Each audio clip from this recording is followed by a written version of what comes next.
من أمتع الأسماك اللي ممكن تربيها سمك السكرد الأفريقي.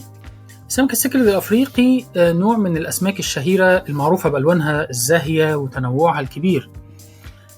في منها أكتر من 1300 نوع مختلف.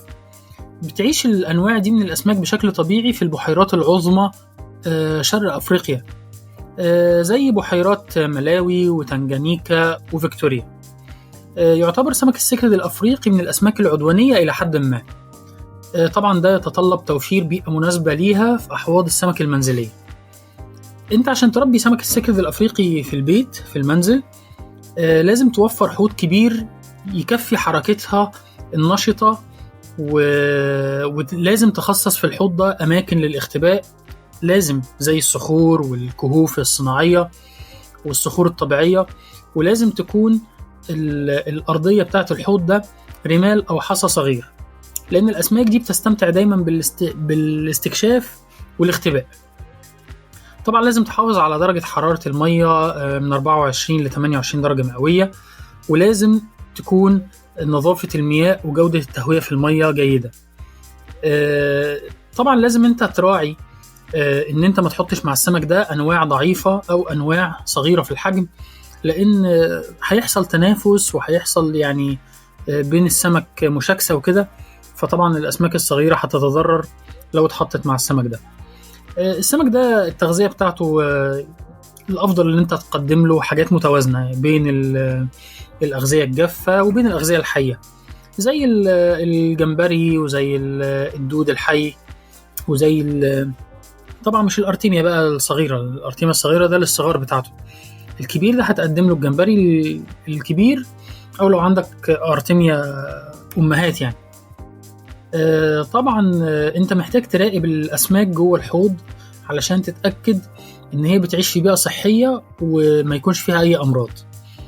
سمك السكرد الأفريقي تجربة ممتعة جدا لأي حد ربى سمك، لأن ألوانه كتير جدا، ولو أنت وفرت له الرعاية والبيئة المناسبة ليها هتقدر تفرخه. تفريخ سمك السكرد الأفريقي سهل، لكن محتاج توفير الظروف الصح. أول حاجة أنت محتاج تختار زوج مناسب، يعني يكونوا هم مختارين بعض.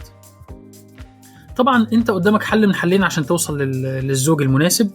يا إما تشتري ذكر وأنثى يكونوا جاهزين للتفريخ ويكونوا هم مختارين بعض قبل كده، يا إما تجيب مجموعة من نفس النوع وتسيبهم يختاروا بعض، 5-6 أنواع وتسيبهم يختاروا بعض، والزوج الذكر اللي يختار الأنثى تشتغل عليهم. طب إزاي الزوج بيختار الأنثى؟ الزوج بيختار الأنثى عن طريق إن هو لما بيعجب بأنثى بيحفر حفرة، سواء الحفرة دي في الرمال أو الحفرة دي جنب صخرة من الصخور اللي انت حاططها في الحوض. لو الأنثى وافقت بتروح عند الصخرة دي وبتحط البيض بتاعها، وفي التوقيت ده الذكر على طول بيلقح البيض، ويبقى كده حصلت عملية التفريخ والتزاوج. طبعا الحوض بتاع التفريخ لازم يكون أقل حاجة 80 لتر، والأرضية بتاعته تكون رمل ناعم أو حصى، ولازم طبعا يكون فيها كهوف وصخور. حرارة المياه لازم تكون عشان التفريخ من 26 ل 28 درجة، ودرجة الحموضة من 7.5 ل 8.5.